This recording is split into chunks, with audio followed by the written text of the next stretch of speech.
Hey everyone, Docstorm here with you today. I get asked this question a lot. How do you counter Inferno Towers? And if you're playing a Giant or Royal Giant or Lava Hound deck, can you actually beat decks that run Inferno Towers?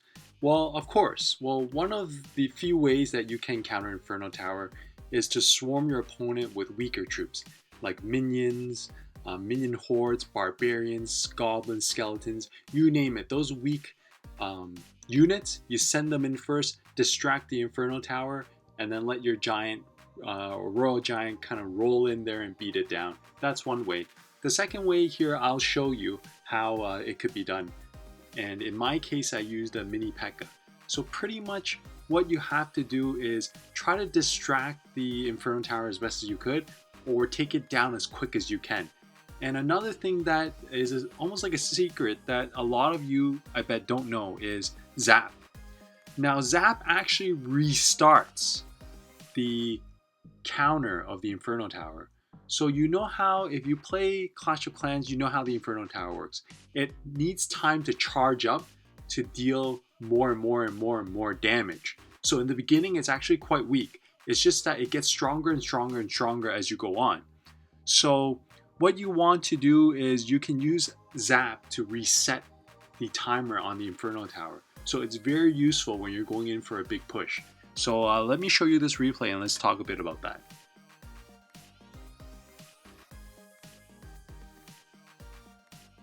So here, I'm just starting off. I don't have the Elixir Collector and my opponent played Barbs at the back. So I pretty much had to play the Poison spell. It deals damage to the tower and it actually counteracts the Barbarians quite well. I don't have my Zap currently, so I play my Spear Goblins here to defend the Goblins, and I zap his Spear Goblins just to take them out. So again, guys, it's all about trading Elixir effectively. So don't be afraid to play certain cards if they're equal Elixir or less.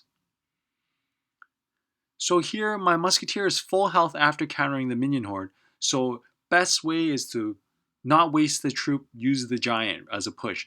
But my opponent here revealed that he has a Inferno Tower. So at this point, I'm telling myself, oh crap, how am I going to get past the Inferno Tower? I don't really have minion hordes or minions, but I do have Spear Goblins. But my opponent does have a Zap, so I have to be careful. So I have to wait till pretty much he uses it, or try to the best I can to distract the Inferno Tower with my Spear Goblins. And as you know, I also have my Zap. But my opponent's deck really avoids me saving my Zap for that case just because of the Goblin Barrel and the Spear Goblins. But you'll see my second way of how I destroy it. So here I'm just, whenever you play Elixir Collector deck, you pretty much play defensively. One, it gives you a look at what cards your opponent has. And another thing is it makes you play defensively in the beginning and then save up for a big attack. So after that 60 seconds left mark is when my deck actually shines. So here I try to use the Zap to counteract the Inferno Tower, which actually kind of worked, but it's just that the Minion Horde was too strong. And it pretty much took out my Giant. But on the back of my mind, I know what to do next. I know that that strategy actually works. So here again, I play my Musketeer, try to defend it. I play my Spear Goblins, and oh my goodness, he revealed he has a log. So it counteracts my Spear Goblins that I was going to use to distract the Inferno Tower. So it is bad news at this point. So right now I'm thinking in the back of my head, what else can I do? I know that I have a mini P.E.K.K.A. and he's very strong behind the Giant. So that is pretty much what you will see me doing in a few minutes here. So again, I knew my opponent had the log and he's going to play it. Very good move. He clears out my back line. And my Zap resets that Inferno Tower. And you see how my Mini Goblin and Giant really took care of that? And then now with the Poison spell, because I knew he had a Minion Horde, so I did some heavy damage here on the opponent's tower. And as you know, it is overtime past W Elixir time. So I am playing Elixir Collector deck, so I am usually ahead at the end of the game. So here I'm just going for a really big push, hoping to finish him off, and it seems like it did the trick right there. So again guys, when your opponent plays an Inferno Tower, and you play a giant deck, a royal giant deck, or a lava hound deck, you have to have some way of taking the Inferno Tower out. Either you distract it or you take it down very quickly. In my case also I had a zap to reset the trigger, so in that case it helped a lot. One thing you have to be careful of is just manage your cards right, know what they use to counter you, and then you have to have a counter for them. So their minion hordes was really strong against my deck, but the good thing about my deck is I have the Ice Wizard and Spear Goblins and a Musketeer to take out the minion horde and also Poison Spell.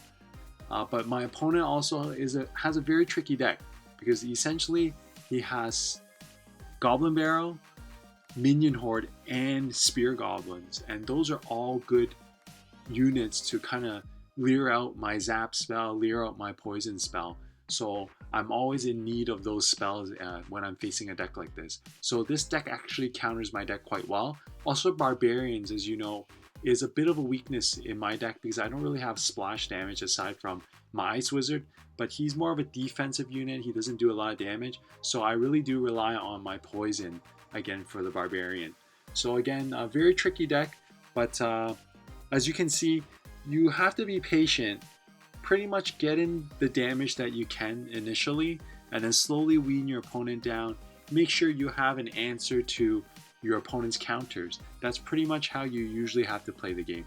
So guys, unfortunately I don't have another video to show you today, but I hope that gave you some insight on how to counter the Inferno Tower. So guys, I hope you enjoyed this video again. If you like what I'm doing here, give me a like, give me a subscribe if you haven't already, and clash on guys.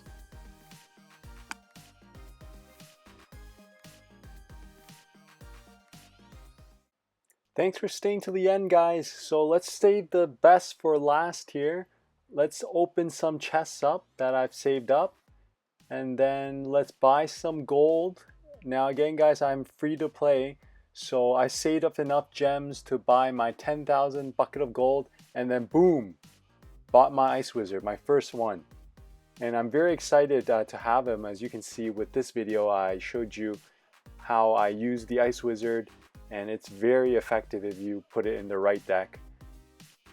Now let's open some chests up. Come on, come on. Okay, Elixir Collector, not bad. And then, oh, lots of gold. Dark Prince, Wizard, Barbs. So it's alright. Cards I don't use, but overall I'm very happy to have my Ice Wizard. And that's it for now, guys. Clash on!